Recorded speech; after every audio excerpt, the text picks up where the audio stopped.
Audiobooks for Everyone presents A Christmas Carol by Charles Dickens. Stave 2. The first of the three spirits. When Scrooge awoke, it was so dark that looking out of bed, he could scarcely distinguish the transparent window from the opaque walls of his chamber. He was endeavoring to pierce the darkness with his ferret eyes, when the chimes of a neighboring church struck the 4 quarters. So he listened for the hour. To his great astonishment, the heavy bell went on from 6 to 7, and from 7 to 8, and regularly up to 12, then stopped. 12. It was past 2 when he went to bed. The clock was wrong. An icicle must have got into the works. 12. He touched the spring of his repeater, to correct this most preposterous clock. Its rapid little pulse beat 12, and stopped. "Why, it isn't possible," said Scrooge, "that I can have slept through a whole day and far into another night. It isn't possible that anything has happened to the sun, and this is 12 at noon." The idea being an alarming one, he scrambled out of bed, and groped his way to the window. He was obliged to rub the frost off with the sleeve of his dressing-gown before he could see anything, and could see very little then. All he could make out was, that it was still very foggy and extremely cold, and that there was no noise of people running to and fro, and making a great stir, as there unquestionably would have been if night had beaten off bright day, and taken possession of the world. This was a great relief, because 3 days after sight of this first of exchange pay to Mr. Ebenezer Scrooge or his order, and so forth, would have become a mere United States security if there were no days to count by. Scrooge went to bed again, and thought, and thought, and thought it over and over and over, and could make nothing of it. The more he thought, the more perplexed he was, and the more he endeavored not to think, the more he thought. Marley's ghost bothered him exceedingly. Every time he resolved within himself, after mature inquiry, that it was all a dream, his mind flew back again, like a strong spring released, to its first position, and presented the same problem to be worked all through: was it a dream or not? Scrooge lay in this state until the chime had gone 3 quarters more, when he remembered, on a sudden, that the ghost had warned him of a visitation when the bell tolled 1. He resolved to lie awake until the hour was past, and, considering that he could no more go to sleep than go to heaven, this was perhaps the wisest resolution in his power. The quarter was so long, that he was more than once convinced he must have sunk into a doze unconsciously, and missed the clock. At length it broke upon his listening ear. Ding, dong. "A quarter past," said Scrooge, counting. Ding, dong. "Half past," said Scrooge. Ding, dong. "A quarter to it," said Scrooge. Ding, dong. "The hour itself," said Scrooge, triumphantly, "and nothing else." He spoke before the hour bell sounded, which it now did with a deep, dull, hollow, melancholy one. Light flashed up in the room upon the instant, and the curtains of his bed were drawn. The curtains of his bed were drawn aside, I tell you, by a hand. Not the curtains at his feet, nor the curtains at his back, but those to which his face was addressed. The curtains of his bed were drawn aside, and Scrooge, starting up into a half-recumbent attitude, found himself face to face with the unearthly visitor who drew them, as close to it as I am now to you, and I am standing in the spirit at your elbow. It was a strange figure, like a child, yet not so like a child as like an old man, viewed through some supernatural medium, which gave him the appearance of having receded from the view, and being diminished to a child's proportions. Its hair, which hung about its neck and down its back, was white as if with age, and yet the face had not a wrinkle in it, and the tenderest bloom was on the skin. The arms were very long and muscular, the hands the same, as if its hold were of uncommon strength. Its legs and feet, most delicately formed, were, like those upper members, bare. It wore a tunic of the purest white, and round its waist was bound a lustrous belt, the sheen of which was beautiful. It held a branch of fresh green holly in its hand, and, in singular contradiction of that wintry emblem, had its dress trimmed with summer flowers. But the strangest thing about it was, that from the crown of its head there sprung a bright clear jet of light, by which all this was visible, and which was doubtless the occasion of its using, in its duller moments, a great extinguisher for a cap, which it now held under its arm. Even this, though, when Scrooge looked at it with increasing steadiness, was not its strangest quality. For as its belt sparkled and glittered now in one part and now in another, and what was light one instant, at another time was dark, so the figure itself fluctuated in its distinctness, being now a thing with 1 arm, now with 1 leg, now with 20 legs, now a pair of legs without a head, now a head without a body, of which dissolving parts, no outline would be visible in the dense gloom wherein they melted away. And in the very wonder of this, it would be itself again, distinct and clear as ever. "Are you the spirit, sir, whose coming was foretold to me?" asked Scrooge. "I am." The voice was soft and gentle, singularly low, as if instead of being so close beside him, it were at a distance. "Who, and what are you?" Scrooge demanded. "I am the ghost of Christmas past." "Long past?" inquired Scrooge, observant of its dwarfish stature. "No. Your past." Perhaps, Scrooge could not have told anybody why, if anybody could have asked him, but he had a special desire to see the spirit in his cap, and begged him to be covered. "What," exclaimed the ghost, "would you so soon put out, with worldly hands, the light I give? Is it not enough that you are one of those whose passions made this cap, and force me through whole trains of years to wear it low upon my brow?" Scrooge reverently disclaimed all intention to offend or any knowledge of having wilfully bonneted the spirit at any period of his life. He then made bold to inquire what business brought him there. "Your welfare," said the ghost. Scrooge expressed himself much obliged, but could not help thinking that a night of unbroken rest would have been more conducive to that end. The spirit must have heard him thinking, for it said immediately, "Your reclamation, then. Take heed." It put out its strong hand as it spoke, and clasped him gently by the arm. "Rise, and walk with me." It would have been in vain for Scrooge to plead that the weather and the hour were not adapted to pedestrian purposes, that bed was warm and the thermometer a long way below freezing, that he was clad but lightly in his slippers, dressing-gown, and nightcap, and that he had a cold upon him at that time. The grasp, though gentle as a woman's hand, was not to be resisted. He rose, but finding that the spirit made towards the window, clasped his robe in supplication. "I am a mortal," Scrooge remonstrated, "and liable to fall." "Bear but a touch of my hand there," said the spirit, laying it upon his heart, "and you shall be upheld in more than this." As the words were spoken, they passed through the wall, and stood upon an open country road, with fields on either hand. The city had entirely vanished. Not a vestige of it was to be seen. The darkness and the mist had vanished with it, for it was a clear, cold, winter day, with snow upon the ground. "Good heaven," said Scrooge, clasping his hands together, as he looked about him. "I was bred in this place. I was a boy here." The spirit gazed upon him mildly. Its gentle touch, though it had been light and instantaneous, appeared still present to the old man's sense of feeling. He was conscious of 1,000 odors floating in the air, each one connected with 1,000 thoughts, and hopes, and joys, and cares long, long, forgotten. "Your lip is trembling," said the ghost. "And what is that upon your cheek?"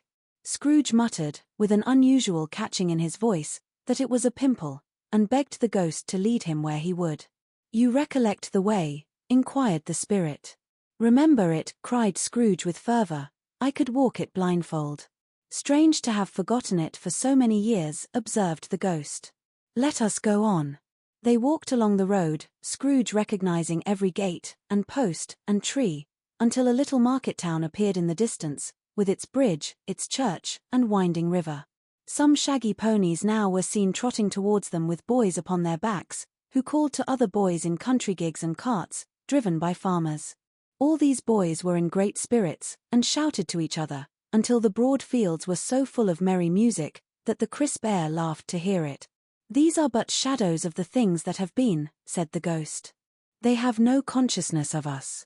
The jocund travellers came on, and as they came, Scrooge knew and named them every one. Why was he rejoiced beyond all bounds to see them? Why did his cold eye glisten, and his heart leap up as they went past?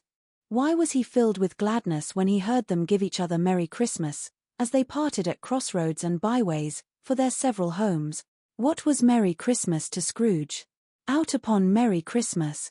What good had it ever done to him? "The school is not quite deserted," said the ghost. "A solitary child, neglected by his friends, is left there still." Scrooge said he knew it.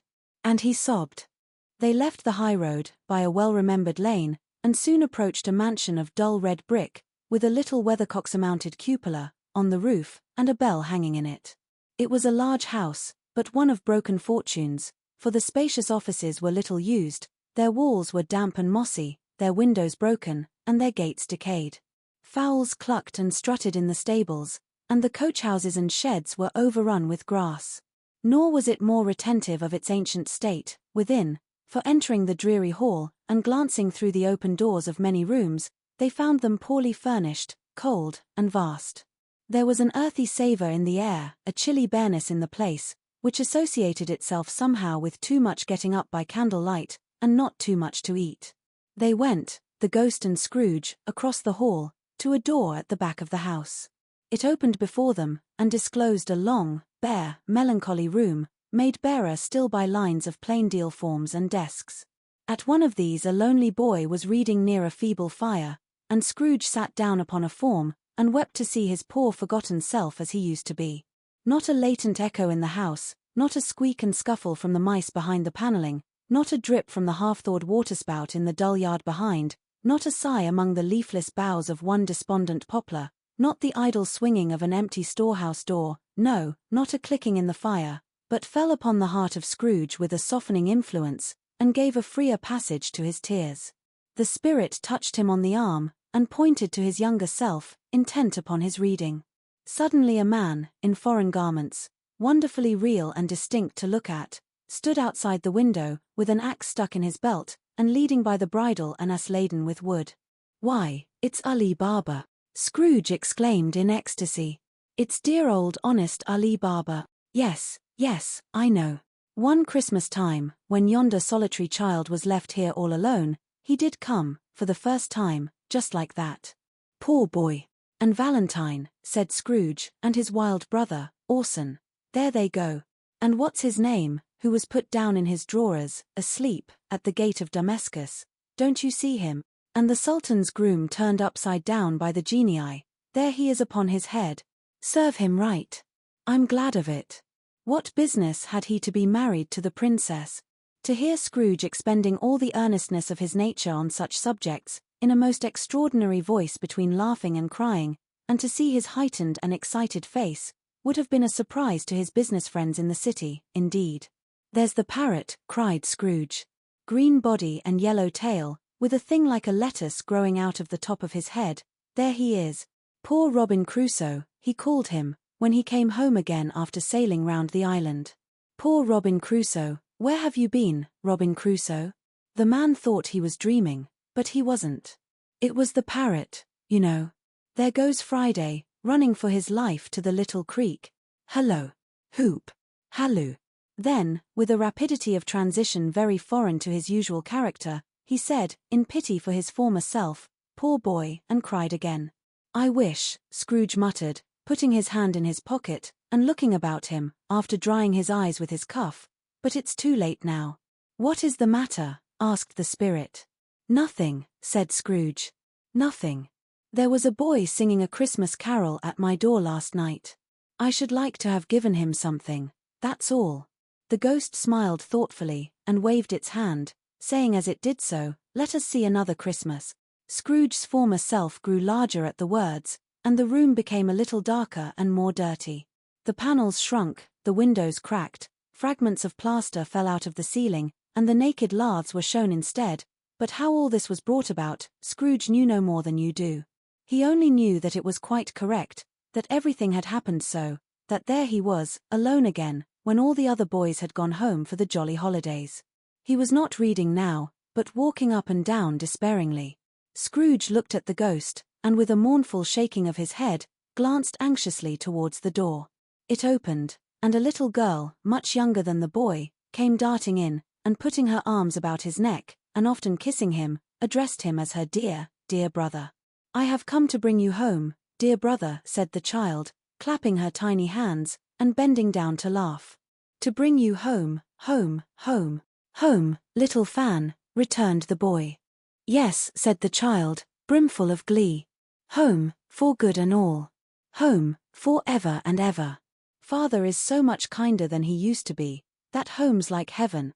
He spoke so gently to me one dear night when I was going to bed, that I was not afraid to ask him once more if you might come home, and he said yes, you should, and sent me in a coach to bring you. And you're to be a man," said the child, opening her eyes, "and are never to come back here.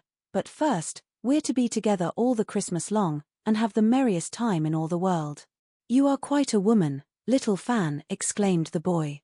She clapped her hands and laughed, and tried to touch his head, but being too little, laughed again, and stood on tiptoe to embrace him. Then she began to drag him, in her childish eagerness, towards the door, and he, nothing loath to go, accompanied her. A terrible voice in the hall cried, "Bring down Master Scrooge's box." There and in the hall appeared the schoolmaster himself, who glared on Master Scrooge with a ferocious condescension, and threw him into a dreadful state of mind by shaking hands with him. He then conveyed him and his sister into the veriest old well of a shivering best parlour that ever was seen, where the maps upon the wall, and the celestial and terrestrial globes in the windows, were waxy with cold. Here he produced a decanter of curiously light wine, and a block of curiously heavy cake, and administered instalments of those dainties to the young people, at the same time sending out a meagre servant to offer a glass of something to the postboy, who answered that he thanked the gentleman, but if it was the same tap as he had tasted before, he had rather not. Master Scrooge's trunk being by this time tied on to the top of the chaise, the children bade the schoolmaster good-bye right willingly, and getting into it, drove gaily down the garden sweep, the quick wheels dashing the hoarfrost and snow from off the dark leaves of the evergreens like spray.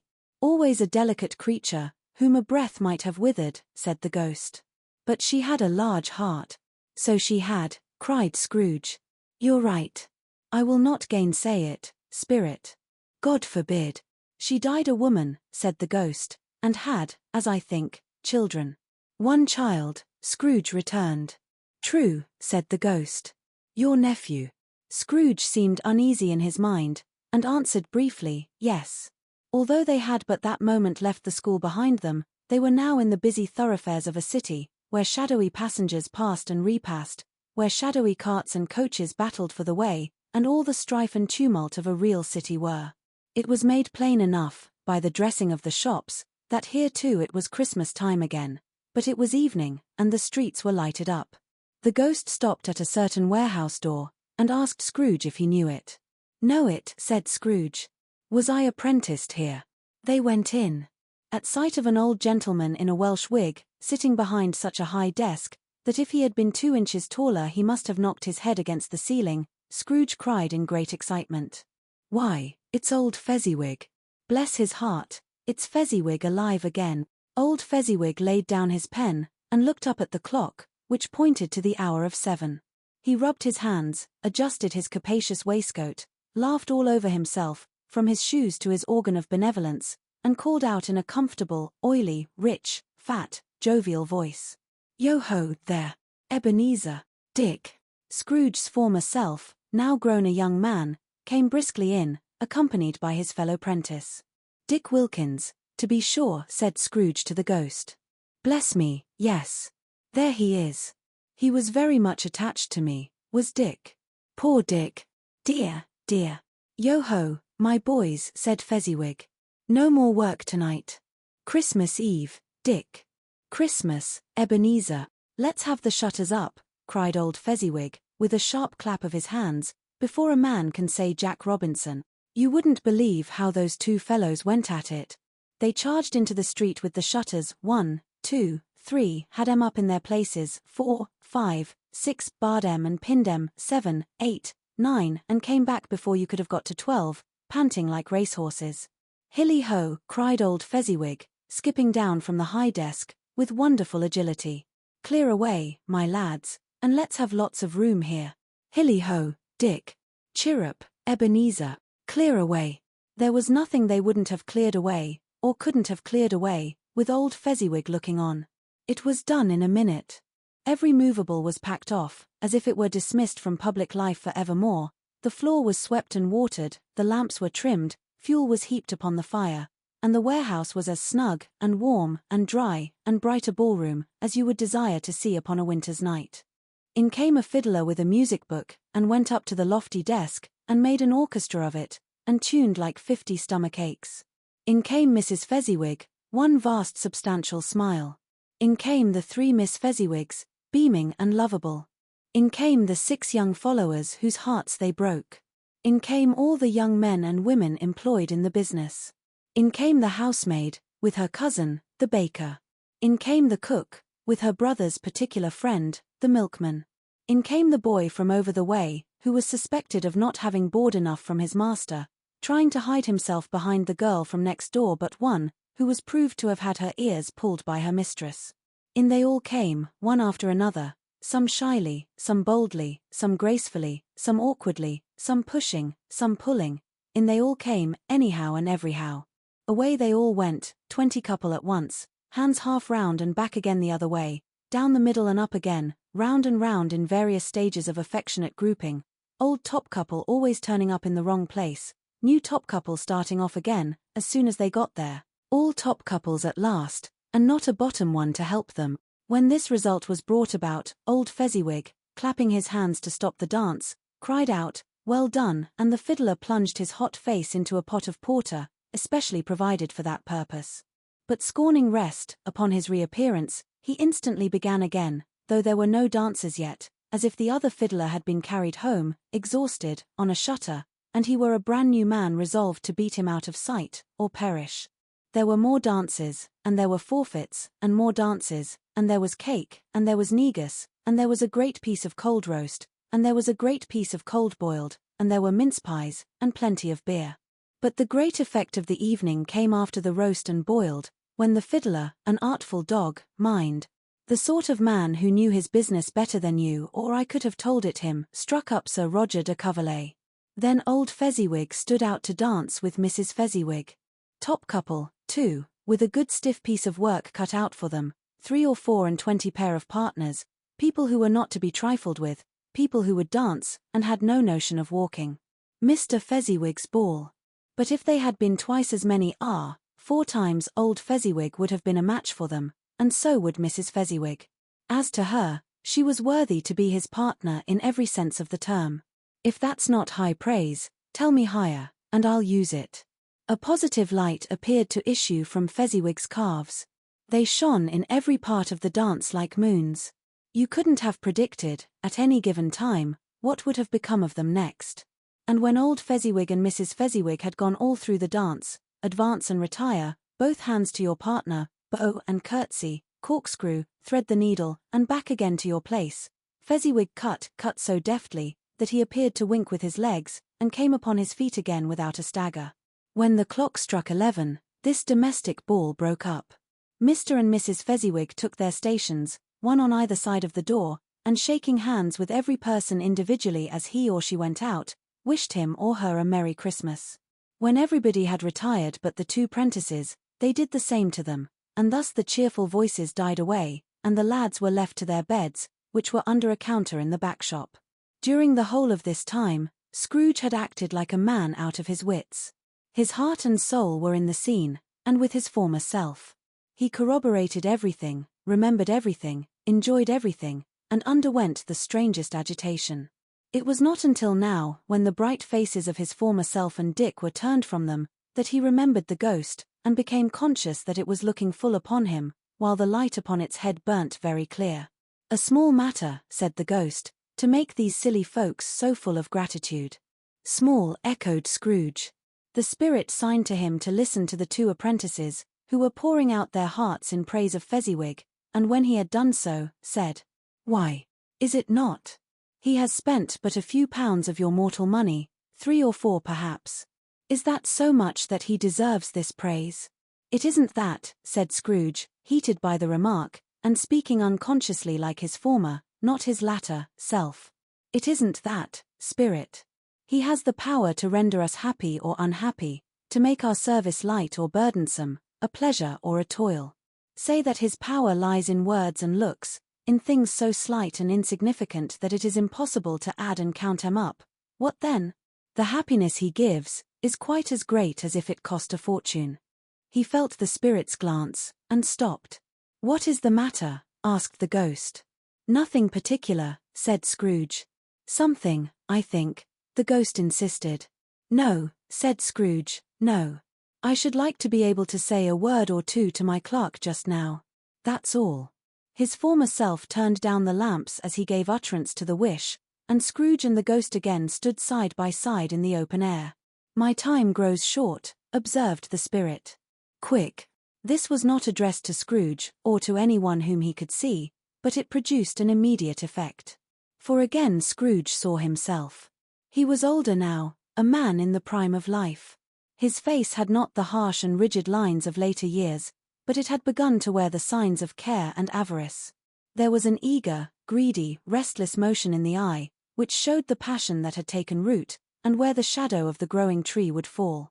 He was not alone, but sat by the side of a fair young girl in a mourning dress, in whose eyes there were tears, which sparkled in the light that shone out of the ghost of Christmas past. "It matters little," she said, softly. "To you, very little. Another idol has displaced me, and if it can cheer and comfort you in time to come, as I would have tried to do, I have no just cause to grieve." "What idol has displaced you?" he rejoined. "A golden one. This is the even-handed dealing of the world," he said. "There is nothing on which it is so hard as poverty, and there is nothing it professes to condemn with such severity as the pursuit of wealth." "You fear the world too much," she answered, gently. "All your other hopes have merged into the hope of being beyond the chance of its sordid reproach. I have seen your nobler aspirations fall off one by one, until the master passion, gain, engrosses you. Have I not?" "What then?" he retorted. "Even if I have grown so much wiser, what then? I am not changed towards you." She shook her head. "Am I? Our contract is an old one.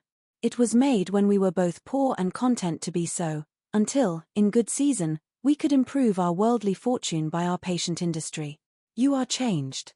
When it was made, you were another man." "I was a boy," he said impatiently. "Your own feeling tells you that you were not what you are," she returned. "I am. That which promised happiness when we were one in heart, is fraught with misery now that we are two. How often and how keenly I have thought of this, I will not say. It is enough that I have thought of it, and can release you. Have I ever sought release? In words? No. Never. In what, then? In a changed nature, in an altered spirit, in another atmosphere of life, another hope as its great end. In everything that made my love of any worth or value in your sight. If this had never been between us," said the girl, looking mildly, but with steadiness, upon him, "tell me, would you seek me out and try to win me now?" "Ah, no." He seemed to yield to the justice of this supposition, in spite of himself. But he said with a struggle, "You think not." "I would gladly think otherwise if I could," she answered. "Heaven knows. When I have learned a truth like this, I know how strong and irresistible it must be. But if you were free today, tomorrow, yesterday, can even I believe that you would choose a dowerless girl, you who, in your very confidence with her, weigh everything by gain, or, choosing her, if for a moment you were false enough to your one guiding principle to do so, do I not know that your repentance and regret would surely follow? I do, and I release you. With a full heart, for the love of him you once were." He was about to speak, but with her head turned from him, she resumed. "You may, the memory of what is past half makes me hope you will, have pain in this. A very, very brief time, and you will dismiss the recollection of it, gladly, as an unprofitable dream, from which it happened well that you awoke. May you be happy in the life you have chosen." She left him, and they parted. "Spirit," said Scrooge, "show me no more. Conduct me home. Why do you delight to torture me?" "One shadow more," exclaimed the ghost. "No more," cried Scrooge. "No more. I don't wish to see it. Show me no more." But the relentless ghost pinioned him in both his arms, and forced him to observe what happened next. They were in another scene and place, a room, not very large or handsome, but full of comfort. Near to the winter fire sat a beautiful young girl, so like that last that Scrooge believed it was the same, until he saw her, now a comely matron, sitting opposite her daughter. The noise in this room was perfectly tumultuous, for there were more children there than Scrooge in his agitated state of mind could count, and, unlike the celebrated herd in the poem, they were not 40 children conducting themselves like one, but every child was conducting itself like 40. The consequences were uproarious beyond belief, but no one seemed to care. On the contrary, the mother and daughter laughed heartily, and enjoyed it very much, and the latter, soon beginning to mingle in the sports, got pillaged by the young brigands most ruthlessly. What would I not have given to be one of them, though I never could have been so rude? No, no. I wouldn't for the wealth of all the world have crushed that braided hair, and torn it down, and for the precious little shoe, I wouldn't have plucked it off, God bless my soul, to save my life. As to measuring her waist in sport, as they did, bold young brood, I couldn't have done it. I should have expected my arm to have grown round it for a punishment, and never come straight again. And yet I should have dearly liked, I own, to have touched her lips, to have questioned her, that she might have opened them, to have looked upon the lashes of her downcast eyes, and never raised a blush, to have let loose waves of hair, an inch of which would be a keepsake beyond price. In short, I should have liked, I do confess, to have had the lightest license of a child, and yet to have been man enough to know its value. But now a knocking at the door was heard, and such a rush immediately ensued that she with laughing face and plundered dress was borne towards it, the centre of a flushed and boisterous group, just in time to greet the father, who came home attended by a man laden with Christmas toys and presents. Then the shouting and the struggling, and the onslaught that was made on the defenceless porter, the scaling him with chairs for ladders to dive into his pockets, despoil him of brown paper parcels, hold on tight by his cravat, hug him round his neck, pommel his back, and kick his legs in irrepressible affection. The shouts of wonder and delight with which the development of every package was received. The terrible announcement that the baby had been taken in the act of putting a doll's frying pan into his mouth, and was more than suspected of having swallowed a fictitious turkey, glued on a wooden platter. The immense relief of finding this a false alarm, the joy, and gratitude, and ecstasy, they are all indescribable alike. It is enough that by degrees the children and their emotions got out of the parlor, and by one stair at a time, up to the top of the house, where they went to bed, and so subsided. And now Scrooge looked on more attentively than ever, when the master of the house, having his daughter leaning fondly on him, sat down with her and her mother at his own fireside, and when he thought that such another creature, quite as graceful and as full of promise, might have called him father, and been a springtime in the haggard winter of his life, his sight grew very dim indeed. "Belle," said the husband, turning to his wife with a smile, "I saw an old friend of yours this afternoon." "Who was it?" "Guess." "How can I?" "Tut, don't I know," she added in the same breath, laughing as he laughed. "Mr. Scrooge." Mr. Scrooge it was. I passed his office window, and as it was not shut up, and he had a candle inside, I could scarcely help seeing him. His partner lies upon the point of death, I hear, and there he sat alone. Quite alone in the world, I do believe. "Spirit," said Scrooge in a broken voice, "remove me from this place." "I told you these were shadows of the things that have been," said the ghost. "That they are what they are. Do not blame me. Remove me." Scrooge exclaimed, "I cannot bear it." He turned upon the ghost, and seeing that it looked upon him with a face, in which in some strange way there were fragments of all the faces it had shown him, wrestled with it. "Leave me. Take me back.